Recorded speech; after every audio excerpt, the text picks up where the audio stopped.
अब एक लीला सुनाते हैं आपको।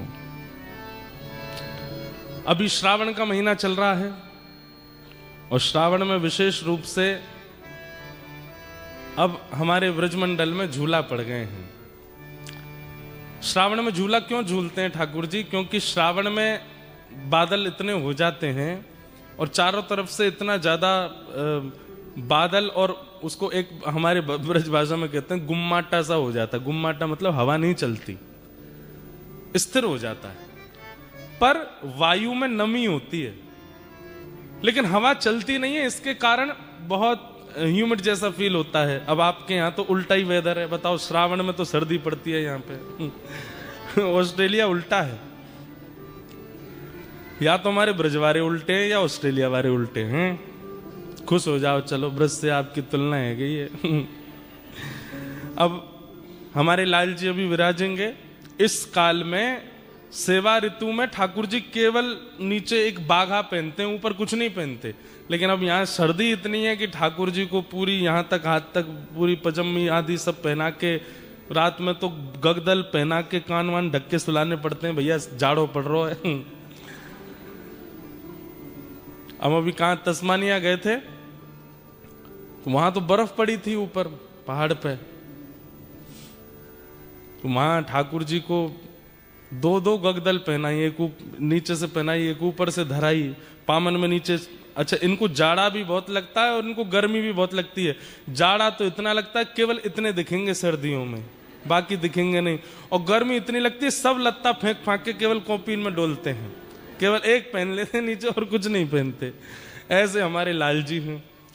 तो अभी जाड़े यहाँ पड़ रहे हैं तो जाड़ा समझते हैं ना, विंटर्स आप लोगों की।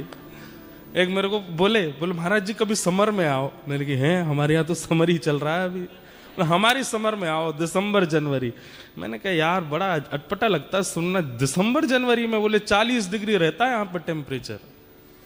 तो यहाँ तो मौसम उल्टा है। पर हमारे ब्रज में अभी श्रावण में झूला पड़ते हैं ठाकुर जी के। तो वायु नहीं चलती, हवा नहीं चलती, तो जिसके कारण क्या होता है, श्री जी को बड़े प्रश्वेत आ जाते हैं, पसीने आ जाते हैं। और पसीना आवे के कारण जितने पत्रावली को श्रृंगार है, जितने किशोरी जी के ठाकुर जी के मुखमंडल को रस है, वो सब धूमिल होने लगे। तो सुबह सुबह सब सखियां किशोरी जी का श्रृंगार करती हैं, ठाकुर जी का श्रृंगार करती हैं। उसके बाद सीधे झूला पे ही बैठा देते हैं। क्यों? कि ये दोनों झूलते रहेंगे और इनके झूलवे के कारण इनको जो श्रृंगार है वो मिटेगो नहीं, और हम लोगों को दर्शन करने में सुख मिलेगा।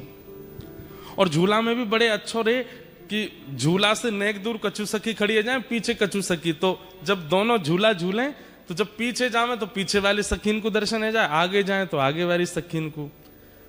सखियों का सबसे प्रिय उत्सव है झूला का। ऐसो मान नहीं कीजे हठ छोड़िए अली, ऐसो मान नहीं कीजे हठ छोड़िए अली, ऐसो मान नहीं कीजे हठ छोड़िए अली, ऐसो मान नहीं कीजे हठ छोड़ो री अली। तू तो परम सयानी वृष भानु की लली, तू तो परम सयानी वृष भानु की लली। तू तो परम सयानी वृष भानु की लली, तू तो परम सयानी वृष भानु की लली। हे घिर आए बदरा झुक आए बदरा, घिर आए बदरा झुक आए बदरा।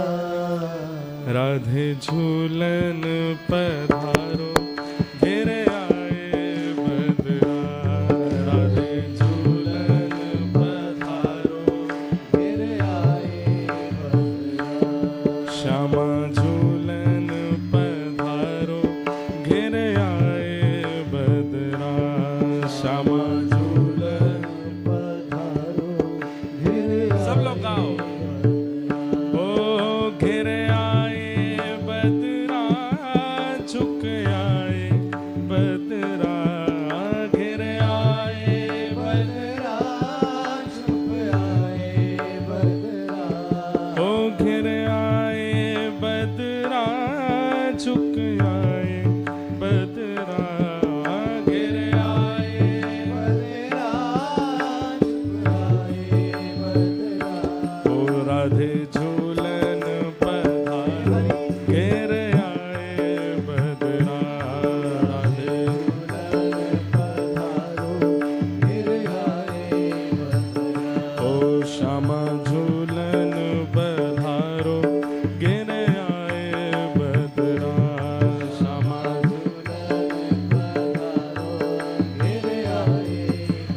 अब लीला सुनो। किशोरी जी मान क्यों कर रही, बैठ जाओ। हाँ सुन लो। ब्रज की लीला में एक नियम है कि जैसे प्रेम का एक स्वभाव होता है। अब देखो हम बहुत अंतरंग लीला सुना तो रहे हैं किशोरी जी की, पर हमको बहुत भय लगता है सुनाने में कि पता नहीं कोई ऐसे ही मन चला तो नहीं सुन रहा कोई, नहीं तो फिर दोष लगेगा भाई हमको सुनाने का।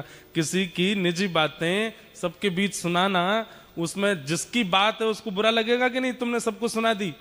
लेकिन जब किसी योग्य को बताई जाती है, जैसे हमने किसी से कहा भाई हमने तुम्हारी पर्सनल बात उनको बता दी, अच्छा वो तो कोई नहीं मेरे फ्रेंड है उनको तो बता सकते हो। तो ऐसे ही श्री जी की, ठाकुर जी की निज बातें हम कह तो रहे हैं, पर हमको बहुत डर लगता है कि कहीं श्री जी हमसे यूं नहीं कहें क्यों रे वह सभागृह में एक बैठो भोजन भट्ट, वो केवल भोजन करवे आयो भाई, लीला तो कोई मतलब नहीं। व्हाट्सएप इंस्टाग्राम चला तो सुन रहा मेरी लीला है, तू भाई वो सुनाया आयो। तो इसका हमको दंड तो मिलेगा। और पता दंड क्या मिलता है? अयोग्य के सामने लीला का प्रस्तुतिकरण करने से क्या होता है? फिर जो लीला सुना रहा है ना, उसको लीलाओं का कुछ दिन तक अनुभव नहीं होता, फिर कुछ दिन के लिए उसके चित्त से लीलाएं चली जाती हैं।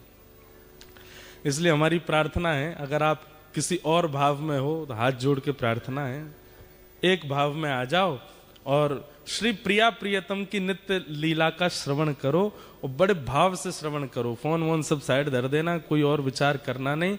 श्री ठाकुर जी प्रिया जी के साथ कैसी लीला कर रहे हैं और उस लीला में प्रेम कितना है, उस भाव को चित्त में धारण करके श्रवण करो, तो हमको फिर दोष नहीं लगेगा। बेमतलब में काय को ऑस्ट्रेलिया बुला के दोष लगाओ, इसलिए भाव से सुनो। तो बात ऐसी है कि प्रेम का एक स्वरूप होता है कि हम प्रेमी से सबके सामने स्पष्ट नहीं बोलते। जैसे जिससे हमारा प्रेम होता है, अगर वो कभी सभा में हमको मिल जाए, बहुत सारे लोगों के साथ हमको मिल जाए, तो हम इशारा कर देते हैं। वो एक शायरी जैसी है, हाँ, नजर से नजर ने मुलाकात कर ली, रहे दोनों खामोश और बात कर ली। बस आंखों से ही हो जाती है कि ऐसे। जो भी आप लोग स्त्री पुरुष ही मत समझना, अब कभी कभी भाई भाई भी कर लेते हैं इशारों में बात। जैसे घर में मेहमान आते हैं, मम्मी ने समोसे मंगाए, बच्चों से कही भटक मत जाना इसके पास में, वो फूफा जी आ रहे हैं लंदन वाले, वो खाएंगे। बच्चे कह रहे हे फूफा जी आप पेट भरे आना, खाना नहीं छोड़ जाना, तो हमको तो भी मिल जाएंगे। बाल्यकाल में बच्चों के संग ऐसे ही होता है। तो जैसे ही फूफा जी आते, बच्चे बड़े अच्छे, फूफा जी आ गए, आपके लिए समोसे बनाए मम्मी ने, बैठो। फूफा जी बैठ गए। अब जैसे फूफा जी चाय पी रहे हैं, लड्डू खा रहे हैं, समोसे नहीं उठा रहे, तो दोनों भाई इशारा करते हैं अब तो मिलेंगे, अब तो हमारे हो जाएंगे। तो ऐसे प्रेम का एक स्वरूप होता है कि आप इशारे में ही अपने प्रेमी को स्थिति बता देते हो। श्री जी और ठाकुर जी सदा भीड़ में ही रहते हैं। क्यों? श्री जी के संग 8 सखी रहती हैं और ठाकुर जी के संग अष्ट सखा रहते हैं। तो अपनी निज बातें कैसे हों? तो श्री जी इशारा कैसे करती हैं? अपने श्रृंगार से ठाकुर जी को इशारा करती हैं। अगर श्री जी ने नीली ओढ़नी पहनी हो तो मानो ठाकुर जी को संकेत कर रही हैं कि इस बार की पूर्णिमा पर, इस बार की पूर्णमासी पर कोई नीला तालाब, नीला सरोवर वहां मिलेंगे, वहां लीला करेंगे, वहां रास विहार करेंगे। फिर ठाकुर जी नीले ओढ़नी से तो समझ गए कि भाई जो है कहीं श्री जी सरोवर का संकेत करें। काली ओढ़नी हो, वैसे तो काली श्याम ओढ़नी ठाकुर जी ही धारण करते हैं, लेकिन कभी कभी श्री जी धारण कर लेती हैं, तो ठाकुर जी समझ जाते ओहो काली ओढ़नी मतलब अमावस्या, चंद्रमा नहीं होना चाहिए। और फिर काली ओढ़नी हो, उसमें थोड़े थोड़े सितारे जैसे जड़े हों, तो ठाकुर जी समझ जाते हैं कि द्वितीया तृतीया का चंद्रमा हो जिसमें तारे टिमटिमा रहे, उसमें मिलने की आज्ञा कर रही हैं। ऐसे किशोरी जी संकेत करती हैं। अब नीली ओढ़नी है, उस पर गुलाबी वस्त्र पहने हैं, तो मानो नीला सरोवर और उसमें भी कमल खिले हों, वो संकेत है। ये दो संकेत हो गए। अब तीसरा संकेत क्या होता है? तीसरा संकेत ये होता है कि किशोरी जी से ठाकुर जी पूछते हैं, हे श्यामाजू, अब बोलते तो है नहीं पर बस एक बार निहार के ठाकुर जी समझ जाते हैं क्या आज्ञा, अकेले आना है कि इनमें से किसी को लेके आना है। तो किशोरी जी अगर केवल एक बिंदी धारण करके आई हो तो मानो संकेत कर रही हैं अकेले आना है। और अगर कपोलन पर पत्रावली बना रखी है गोल गोल और बीच में दो बिंदु हैं, तो ठाकुर जी दोनों कपोलन के बिंदु गिनते हैं कितने हैं। अगर बीच में एक बिंदी और चार दोनों तरफ हैं, तो इसका मतलब ठाकुर जी कह रहे हैं अपने सखा नहीं लाने हैं हमको, इनकी 8 सखियां ही रहेंगी, 4 हमारे पक्ष में 4 इनके पक्ष में। और मानो अगर पूरा यहां तक पूरा भर रखो है, पत्रावली अद्भुत धारण करके ठाकुर जी कह रहे हैं ओहो अब तो जरा भंडारा सबको लेके चलना है, इसमें एकांतिक नहीं है। तो ऐसे किशोरी जी संकेत करती हैं। एक दिन किशोरी जी श्रृंगार करके आई और ठाकुर जी के लिए सुंदर भाव विचार करके आई कि छाक लीला करेंगे। छाक लीला मतलब भोजन पाएंगे। और छाक लीला के भाव से किशोरी जी ने पूरा वस्त्र धारण किए। तो वस्त्र कैसे धारण किए? हरे कलर के सब वस्त्र पहने। उसका संकेत ये किया कि ठाकुर जी को संकेत कर रही हैं कहीं बगीचा में मिलेंगे। और उसमें भी केश जो हैं श्री जी के वो बेणी गूंथी हुई है। अगर बेणी पीछे है नहीं दिख रही है तो इसका मतलब ठाकुर जी को ये संकेत है कि वन में नहीं मिलेंगे। और वेणी अगर आगे है तो वेणी के भाव से संकेत है कि वेणी मतलब चोटी, वेणी के भाव से संकेत है कि घने वन में मिलेंगे। घने केश है ना, वो वेणी आगे है, उसमें पुष्प हो रहा तो उस पुष्प के फूल जहां खिलते हैं उस वन में मिलेंगे। ऐसे ऐसे संकेत करती हैं श्री जी। लेकिन आज सावन का दिन चल रहा था, वर्षा होती नहीं है, बादल इतने घने रहते हैं, हवा चलती नहीं है कि प्रश्वेत के कारण श्री जी का गलती से हाथ चला गया ऐसे, और जितना वो बना के आई थी भाव वो सब मिट गया। लेकिन श्री जी को इस बात का पता नहीं चला। अब जैसे ही आई तो यहाँ सब सखियां और श्री जी, यहाँ ठाकुर जी और सब सखा, अब सब आपस में कर रहे हैं, बातचीत कर रहे हैं, कछु आनंद कर रहे हैं। और ठाकुर जी सब एक एक चीज ध्यान से परख रहे हैं, क्या आज्ञा कर रही हैं। अच्छा, हरे वस्त्र पहने मतलब वन में मिलेंगे, केश आगे हैं इसका मतलब सघन वन में मिलेंगे। ओहो, जूही के पुष्प लगे मतलब जूही के वृक्ष, जूही के पुष्प जहां खिलते हैं उस वन में खिले।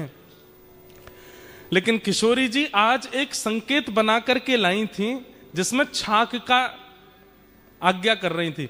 जैसे एक तो होता है बिंदु बिंदु बिंदु बिंदु बिंदु, ऐसे पत्रावली हो तो समझो कि केवल रास होगा, आप सखा लिया ना, हमारी सखी आएंगी और रास विहार करेंगे। लेकिन उस बिंदु के भी ऊपर सुंदर सुंदर कुछ आकृति बनी हो तो उसका संकेत ये होता है कि नहीं, छाक लीला होगी। सबरे सखांत कहीं अपने अपने घर तक कछु बना के लाएंगे, हमारी सखी सब बना के लाएंगे और फिर वहां बैठ के सब पामेंगे। तो आज छाक वाला श्रृंगार किया था, वो मिट गया। तो ठाकुर जी ने जब मुखमंडल की ओर देखा तो सब मिटा हुआ। ठाकुर जी कह रहे हैं कि श्री जी आज्ञा कर रही है मिलनो ही ना है, आज्ञा नहीं दे रही है मिलने की। तो ठाकुर जी किशोरी जी से कह रहे हैं, किशोरी कह रही ठाकुर जी को समझ ही नहीं आया, बोले कि ये तो स्पष्ट बोल रही है कि मिलना ही नहीं है। अब सबके सामने बोलें कैसे? थोड़ी देर वहां बैठ के सब चले गए। अब श्री जी ने सब सकीन सो कहीं, तू कड़ी बना के लइयो, तू खीर बना के लइयो, तू रबड़ी बना के लइयो, श्याम सुंदर आवेंगे, उनको मक्खन बहुत प्रिय, तू मक्खन निकाल के लइयो, तू ऐसी ऐसी मोटे टिक्कर बना के लइयो। और सब सकीन सो कह दी। वहां सब सखा भी कछू कछू लेके आ रहे होंगे।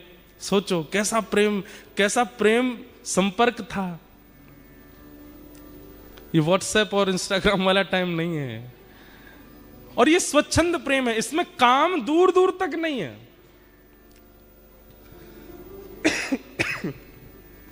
संध्या के समय आज सुबह से सब सकीन ने अपने घर में सुंदर सुंदर प्रसादी बनाई और संध्या के समय श्री जी आ गई बगीचे में। जैसा जैसा संकेत जहां का किया था उसी बगीचे में, उसी पुष्प के वन में आकर के श्री जी आके विराज गई। अब प्रतीक्षा कर रही हैं, ठाकुर जी आ रहे होंगे, ठाकुर जी आ रहे होंगे।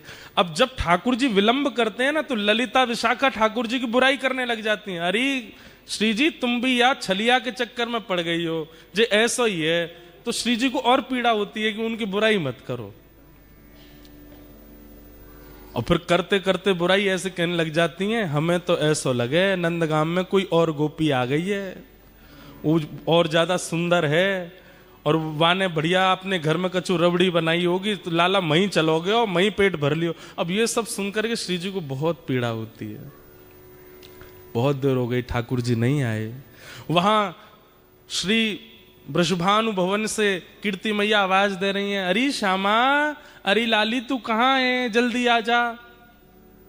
सब सखी बोली, किशोरी जी अब जावे को समय है गयो, आज मिलन नहीं होगा। किशोरी जी के नेत्र सजल हो गए, जा रही हैं। और रास्ता में अब पूरे निर्णय कर लिए, आन दो कल, अब नहीं मिलूंगी इनसे, आज के बाद कोई संकेत नहीं करूंगी, आज के बाद कभी नहीं मिलूंगी, और आज के बाद यूं करूंगी त्यों। सब मन में विचार कर लियो। क्रोध में जाकर के जितनी सामग्री बनाई वो पाई भी नहीं। रात्रि में विशाखा ललिता दोनों सेज सजा रही हैं श्री जी का। तब श्री जी आज्ञा करें, ये जितनी सामग्री बना के लाए हो ना, कुछ पाया तो नहीं? बोले नहीं, कुछ भी नहीं पाया, सब धरो है श्री जी, आपने भी नहीं पाया, पाल नहीं, सब बंधवा के। और हमारे बरसाने में पूर्णमासी है, एक पूर्णमासी है, वो नंदगांव भी जाती है, बरसाने भी रहती है। बोले उसके हाथ सब भिजवा दो नंद भवन, वही के यहां भिजवा दो, लाला पाले को।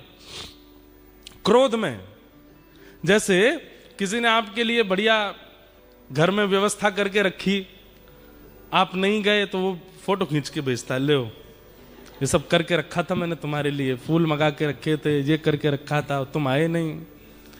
तो वो कितना भारी लगता है। हमारे साथ तो बहुत होता है ना, क्योंकि हम जहां भी कथा करने जाते हैं 10 लोग बुलाते हैं, वो हमारे घर आओ, 2 मिनट के लिए आओ, तो हम आएंगे बनाएंगे। अब कोई बेचारा पूरी व्यवस्था करके रख लेता है, जब नहीं जाते तो फिर कभी मिलता है, महाराज जी देखो मेरी बेटी सुबह से बैठी थी, हाथ जोड़ के बाहर खड़ी थी, आप आएंगे, दिया बुझ गए, तेल सारा खत्म हो गया घर का, लेकिन आप आए नहीं, हमने ये बना के रखा वो। अरे मैंने कि भैया क्षमा करो, फिर कभी आ जाऊंगा। तो ऐसा होता है। तो उसी भाव से श्री जी ने 56 भोग भिजवाए ठाकुर जी के पास। पूर्णमासी आई ठाकुर जी के पास आके बोली, लाला इतकुआ। अरे पूर्णमासी कहा भर के लाई आज झोला में? बोले 56 भोग है। काय बात को? बोले श्री जी ने भिजवाया तेरे काजी। अच्छा, आज कोई उत्सव हो बरसाने में, कोई मनोरथ हो? वो ना कछु ना। तो कहा कह के भेजो, काय मारे भिजवाए हो सब? बोले कछु ना, क्रोध में भेजो है।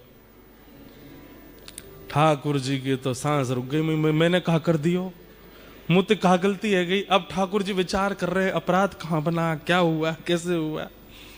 तब अगले दिन फिर ऐसा नहीं है कि मिलते हैं एक ही जगह। यहां ठाकुर जी गैया चराने जाते हैं, श्री जी और सब सखियां जो हैं वो दही बेकन के लिए सब सखियां जाती हैं, श्री जी उनके संग जाती हैं, बीच में कहीं भी मिल लेते हैं और थोड़ी वार्ता हो जाती है। तो आज श्री जी रुकी ही नहीं, ठाकुर जी सामने से आ रहे हैं और श्री जी चलती चली गई।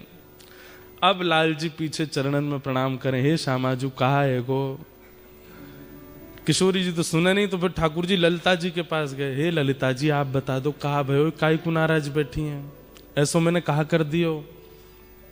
बंधुओं एक बात मैं बीच में बोल दूं, इन लीलाओं को सुनकर के आप कहीं ये विचार मत कर देना कि भाई ये वही कृष्ण है जो सुदर्शन चक्र धारण करते हैं। हाँ, ये वही कृष्ण है। ये वही कृष्ण है जो महाभारत युद्ध में द्रुत गति से रथ को हाँकते हैं। ये वही श्री कृष्ण है जो विराट रूप धारण करके सहस्त्र शीर्षा पुरुषः सहस्त्राक्षः सहस्त्रपात, 1000 मुख, 1000 हाथ, 1000 चरण जिनके प्रकट हो जाते हैं, ये वही श्री कृष्ण है। लेकिन व्रज वृंदावन में अपने प्रभाव को छुपा देते हैं, स्वभाव में रहते हैं। आहा, वृंदावन के श्री कृष्ण अलग ही हैं।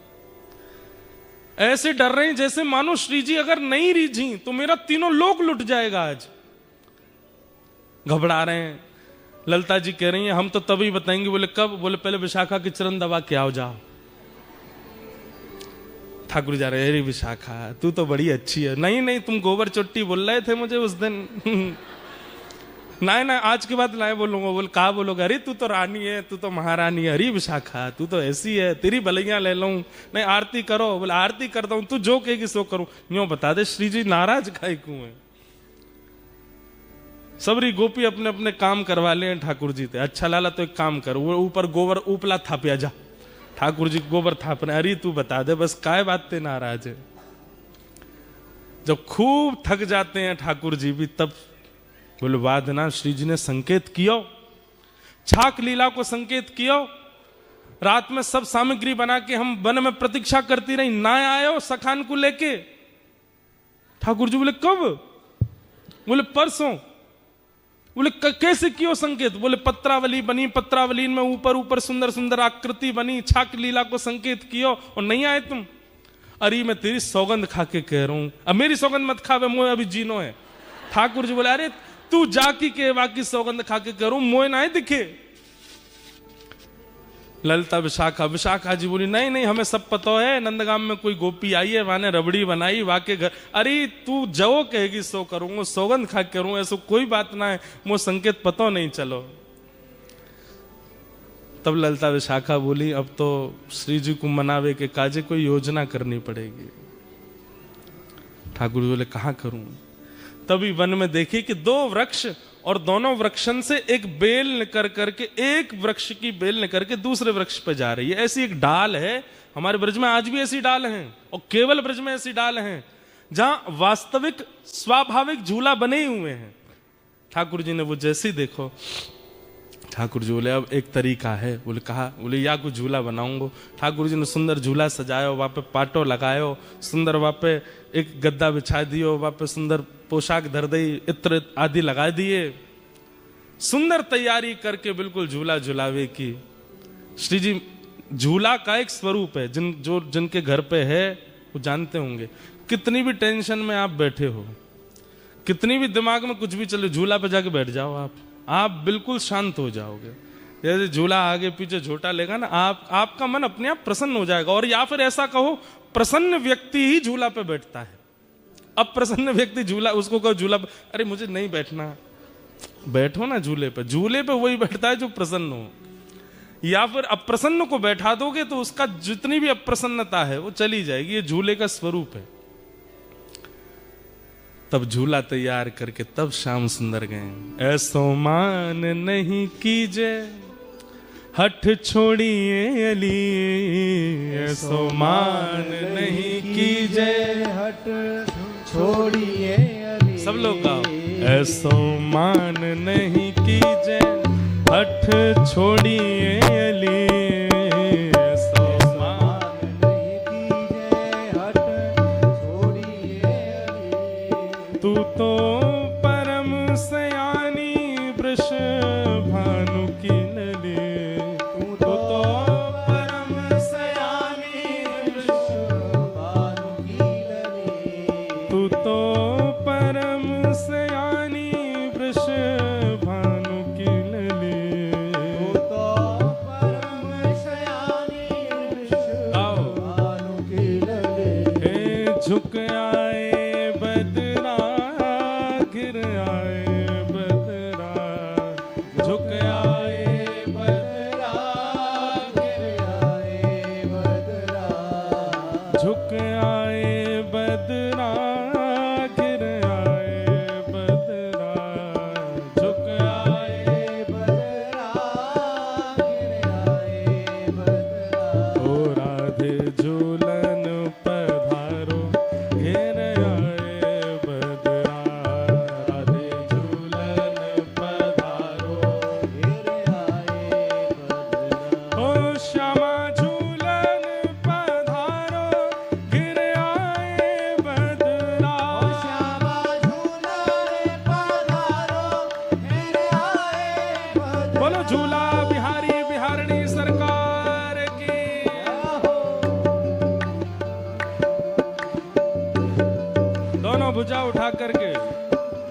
करताल बजा के गाओ।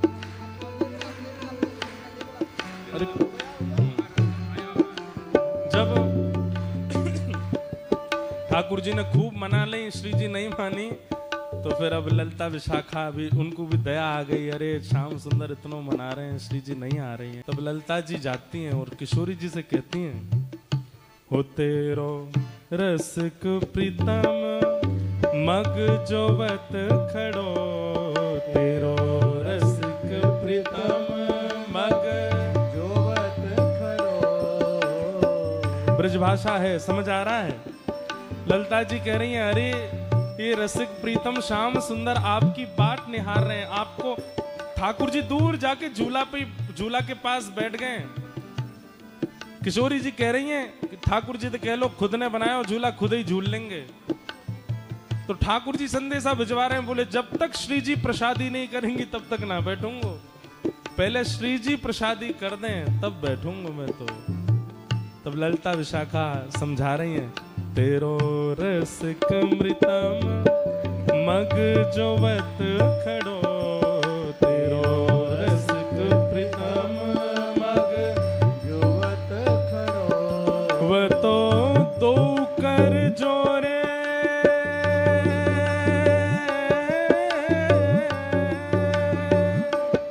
वो तो दो कर जोड़े तेरे चरण पड़ो, वो तो कर जोड़े तेरे चरण पड़ो। वो तो दो कर जोड़े तेरे चरण पड़ो, वो तो कर जोड़े तेरे चरण पड़े। झुक आए बदरा घिर आए बदरा, झुक आए बदरा गिर आए बदरा। झुक आए बदरा घिर आए बदरा, झुक आए बदरा गिर आए बदरा। हे श्यामा झूलन पधारो, घिर आए बदरा, श्यामा झूलन पधारो गिर आए बदरा। राधे झूलन पधारो घिर आए बदरा, राधे झूलन पधारो गिर आए बदरा। राधे झूलन पधारो घिर आए बदरा, राधे झूलन पधारो गिर आए बदरा। ओ घिर आए बदरा, झुक आए बदरा, घिर आए बदरा गिर आए बदरा। घिर आए बदरा, झुक आए बदरा, घिर आए बदरा गिर आए बदरा। हे श्यामा झूलन पधारो घिर आए बदरा, श्यामा झूलन पधारो गिर आए बदरा। हे श्यामा झूलन पधारो घिर आए बदरा, श्यामा झूलन पधारो गिर आए बदरा। राधे झूलन पधारो घिर आए बदरा। राधे झूलन पधारो गिर आए बदरा। सब सखीन ने जाकर के श्री जी को मनायो, हे श्यामाजू ऐसी मेहनत ते छोटे छोटे हाथन से झूला बनायो है, पाटो बिछायो है, वापे रेशमी वस्त्र डारो है। श्याम सुंदर इतना श्रम करके देखो कैसे चढ़ चढ़ के पेड़ पे पूरे झूला की तैयारी कर रहे हैं। ऐसे मत करो, चलो। अंत में श्री जी मान गई। अब श्री जी तो बेचारी हमारी सहज है, नेक में ही मान जाए, मान करें जरूर है लेकिन मान बहुत जल्दी जाए। इतने में किशोरी जी आ गई। अब जैसे ही किशोरी जी आई तब तक ठाकुर जी रिसिया गए। रिसियानो समझे?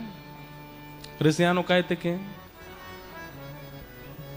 रिसियाना एक अलग भाव है। रिसियाना का मतलब ये होता है कि जैसे पहले तो देख लो, हमारी बात मान लो, देख लो, खा लो, देख लो हमने बनाया आपके लिए, प्लीज पालो, देखो हम तुम्हारे लिए ये किया, ये देख लो, ऐसे मत करो। जब फिर भी नहीं मानता सामने वाला तो फिर रिसियाए वाला व्यक्ति जब आप फिर जाओगे तो अब मैं दूंगा नहीं, ये होता है रिसियाना। ये गुस्सा नहीं है, अब नहीं दूंगा। अरे अब हम मान गए, अब तुम चाहे जितने माने हो अब नहीं मिलेगा, पहले देना था। तो ठाकुर जी अब रिसिया गए और जैसे ही ठाकुर जी रिसियाए श्री जी आ गए। अरे कहाँ है श्याम सुंदर? बोला हाँ यहीं थाड़ो। कहाँ? पाटो काई को उठा लियो या मैं तो झूला में तो पट्टा उठा लियो ठाकुर जी ने। वो धर दो ना ना, हमारो झूला, हमारो पाटो, हमारी सजावट, हमारे हाथ से भाई हम ही झूल लेंगे, ले जाओ अपनी श्री जी को। अरे बड़े घर की हैं, इनको बड़े घर की चाहिए, ले जाओ, हमें हमने। अरे देखो ऐसे मत करो, बड़ी मुश्किल से तो मना के। बोले मोह ना मनानो, ले जाओ, वापस ले जाओ इनको, मैं अकेला ही झूल लूंगा यहाँ पे। तो अब यहाँ पे दूसरा विवाद हो गया। श्री जी और ठाकुर जी दोनों में थोड़ी सी होड़ रह गई। तो श्री जी बोली, अब तक तो बोली नहीं, श्री जी बोली मैं तो यहीं पे बैठूंगी और यही पाटे पे बैठूंगी। ठाकुर जी बोले कोई जिद है? मैंने बनाया हो, मेरो पाटो, आप कहीं को बैठोगे? बोले मैं तो बैठूंगी, तुम जाके दिखाओ यहाँ पे। ठाकुर जी जान लगे तो सखीन ने घेर लिए। बोले जान नहीं देंगे, हाथ पांव बांध के पकड़ के बंसी वंसी तोड़ ताड़ के धर देंगी तुम्हारी, हमारी श्री जी बैठेंगी अब तो। बड़ी मधुर लीला। तो फिर ठाकुर जी बोले अब ठीक है बैठेंगी, लेकिन वो बात होती है ना जैसे छोटे बच्चों में होड़ होती है, नई कुर्सी लाए पिताजी। तो कई बच्चे ऐसे होते हैं कि कुर्सी खुलेगी तो पहले मैं बैठूं, जो कोई और बैठ जा तो वो इसी बात पे ही रोने लगते हैं कि ये क्यों बैठे, अरे तू अब बैठ जा। अब नहीं, मुझे पहले बैठना था। अब ठाकुर जी बोले मैं पाटो तो लगा दूंगा पर पहले मैं बैठूंगा। श्री जी बोली ललिता जी कह दो इनते। बोले बैठूंगी तो मैं ही पहले। ठाकुर जी बोले मैं पाटो लगा दूंगा, इन्हें झूलना, ये झूल लें, पहले मैं झूल के चलो जाऊंगा तब ये झूलेंगी। अब तो ऐसी स्थिति बन गई, सब सखी सब तो ललिता जी बोली एक काम करेंगे। बोले क्या? एक प्रतियोगिता रखते हैं, उस प्रतियोगिता में जो पार हो जाएगा वो पहले बैठेगा। ठीक है, हाँ हाँ। कौन चढ़े पहले सुरंग हिंडोला, कौन चढ़े पहले सुरंग, कौन चढ़े पहले सुरंग हिंडोला, कौन चढ़े पहले सुरंग हिंडोला।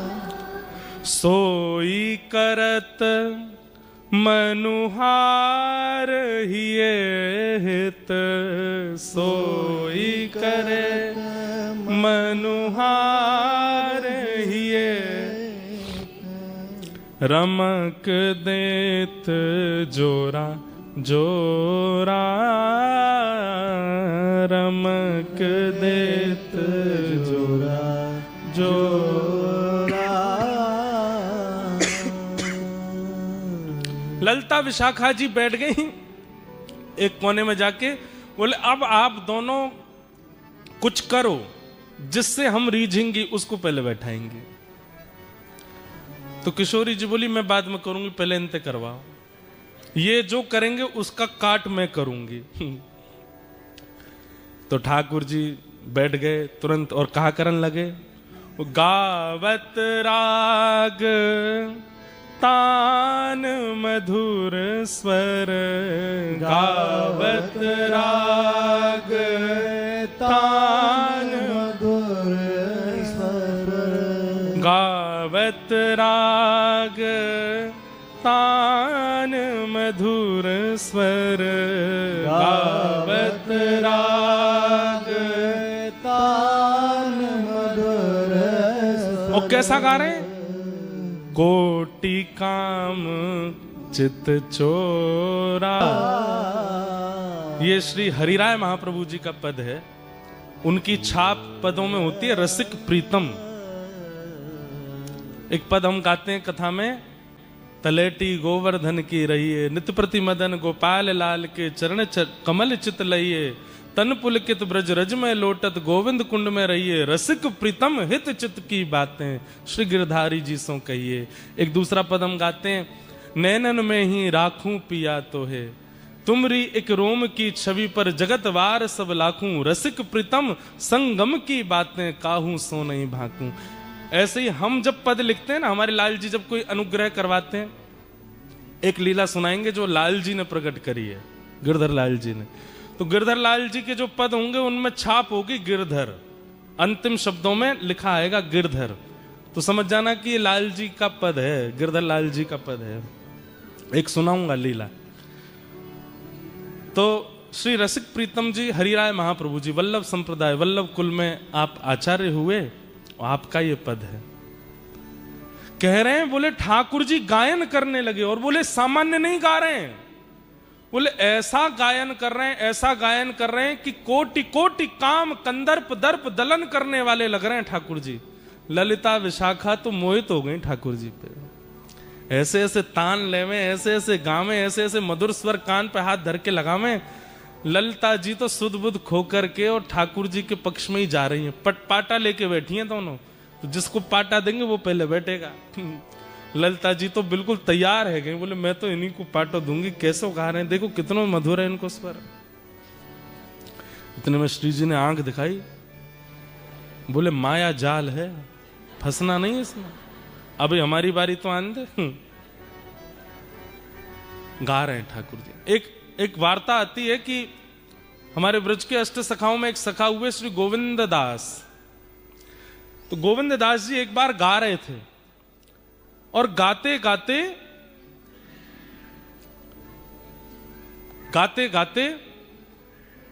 सामने गुसाई जी बैठ के सुन रहे थे। तो गोविंद दास गाते ऐसे करें, ढंग से गाओ, ऐसे नहीं करो, चलो प्रेम से गाओ।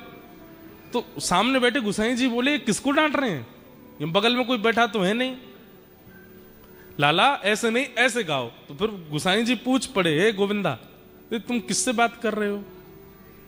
तो गोविंदास जी बोले, गुसाई जी आपके मंदिर को लाला है, मैं जब जब गाऊं निकर के आ जाए, मेरे बगल में आके बैठ जाए और फिर कान पे हाथ धर के मेरे पीछे पीछे गावे, लेकिन बड़ा उद्यमी है। मैं जैसा स्वर लगाऊं वहां में एक स्वर अपनो लगा के गावे। तो समझा रहा हूं लाला ऐसे मत गावे। तो गोविंद दास की बात सुनकर के गुसाई जी के नेत्र सजल हो गए। बोले ठाकुर जी बैठे हैं? बोले हाँ। कैसे गा रहे हैं? बोले ऐसे गा रहे हैं। बोले मुझे दिखाई नहीं दे रहे ठाकुर जी। अरे रुको मैं कहूं इनते अभी दिख नहीं, उनको संकोच मत कराओ, वो सहज हैं, उनको जैसे सहज हैं बैठने दो, मेरी वजह से उनको संकुचित मत करो। पर मुझे बस इतना बताओ, ठाकुर जी गाते हैं तो उनका स्वर कानों को कैसा लगता है? गोविंद दास वर्णन कर रहे हैं, बोले आहा, जब श्याम सुंदर गाते हैं ना, बोले जैसे कभी नदी के किनारे खड़े हों और बिल्कुल शांत वातावरण में नदी की धीमी धीमी स्वर लहरी कानों को सुख देती है। कभी पहाड़ों पर खड़े हों तो पहाड़ों का शांत वो स्वभाव कभी कभी एक ओजमयी वाणी बनकर के कानों को लगता है। सुबह सुबह सूर्य उदय होते समय पेड़ों पर बैठी हुई पक्षी पशु जब चहकती हैं, पक्षियां कोयल चहकती है, उनका स्वर जैसे सुंदर लगता है। घने बादल हो रहे हों और उस समय वन में मोर कुहुक रहा हो और उसकी वाणी सुंदर हृदय को आनंदित कर देती है। मतलब प्राकृतिक जो स्वर है वो स्वर जितना सुख देता है, उस स्वर को भी, उस प्राकृतिक स्वर को भी 1000 गुना, लाख गुना, करोड़ गुना कर दिया जाए, वैसा सुख ठाकुर जी के स्वर में मिलता है। ठाकुर जी जब गाते हैं तब इतना सुख होता है। लेकिन लेकिन जब हमारी किशोरी जी गाती हैं तो ठाकुर जी भी फीके लगते हैं। किशोरी जी के सुर के आगे तो ठाकुर जी को सुर भी ना चल पावे। हमारी लाडली जी तो उनसे भी आगे। तो ठाकुर जी ने अपनी सबरे जोर लगा दिए, पहले झूला पे बैठे हुए को खूब गा दिए, ऊट पटांग जैसा उनको भाव आयो गा दियो। अब बारी आई किशोरी जी की। आहा, ठाकुर जी बोले, देखो श्री जी कैसो गायो मैंने, अब गा के दिखाओ।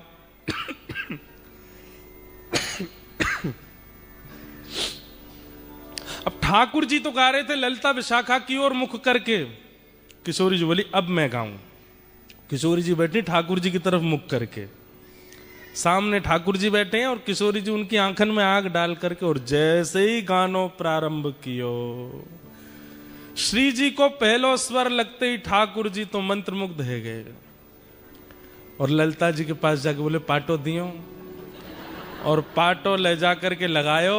श्री जी गा रही हैं, अपने अंक में श्री जी भर के उठाए ली और ले जा करके पाटे पे विराजमान कर दी है। की जय।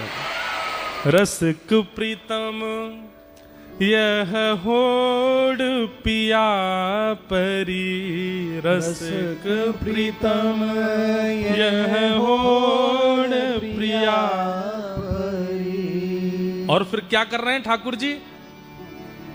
ठाकुर जी के स्वर की प्रशंसा तो ललिता विशाखा ने करी है, लेकिन किशोरी जी के स्वर को सुन के ठाकुर जी ने पाटो लगायो, किशोरी जी को बैठा दियो और दूर से कोई तृण लेकर के आए और कहीं हमारी नजर नहीं लगे ऐसे तृण तोड़ करके और किशोरी जी की बलैया लेने लगे। श्री जी को झूला पे बिठा दियो। बोलो झूला बिहारणी बिहारी जू सरकार की। रसिक प्रीतम यह होड़ प्रिया परी, रसिक प्रीतम यह होड़ प्रिया परी। रीझ देत तृण तोड़े, रीझ देत तृण तोड़े। ऐसी हमारी किशोरी जी और ठाकुर जी की ये। और फिर ठाकुर जी झुला रहे हैं श्री जी को, इतने में ललिता विशाखा सब सखियां आ गईं और फिर ठाकुर जी को भी पकड़ करके इन्हें बैठाए दी और दोनों युगल बिहारी बैठ गए। और जैसे ही दोनों बैठे अब सब सखियां ठाकुर जी को झूला झुला रहे हैं। ये है झूला उत्सव की लीला।